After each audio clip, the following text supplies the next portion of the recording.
We're talking about political shootings, and yet the important thing is that it's not really about politics. It's about dividing people in a way that this stigmatization, for example, of the voters I mentioned earlier, like those of Andrej Babiš, leads to gradual radicalization and eventually manifests in violent acts. That's the coding process at work.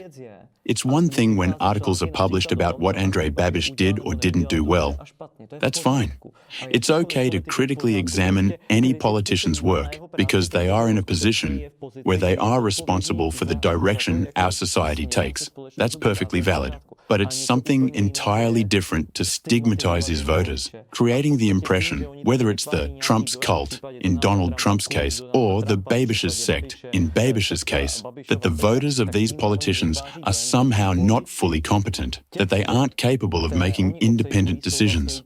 And maybe it would be best to take away their right to vote because, supposedly, they have brainwashed minds. But notice that this happens not just, to be fair, whether it's Fico voters, the Trump's cult, and so on, but the media, on the opposite side, do the same, making sheep out of the voters of Progressivne Slovensko in Slovakia, and the pattern is the same. How is it possible that both sides are using the exact same pattern?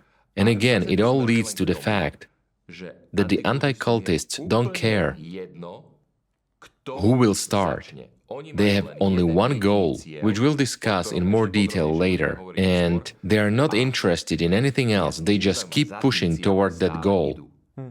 And you'll be surprised when we break down exactly what tools they're using for this. Exactly. That's why we are actually talking about how all of this leads to civil war. Because there's no other inevitable outcome. The fact is, these voters, these people who vote for different political parties, could actually live peacefully side by side. But now, they can't live in peace. Not because one group or the other is bad, but because journalists, in collaboration with anti-cultists, are creating this completely twisted atmosphere in society. It's due to the stigmatization and so on. What they're really after is spreading fear that ultimately paralyzes all of us.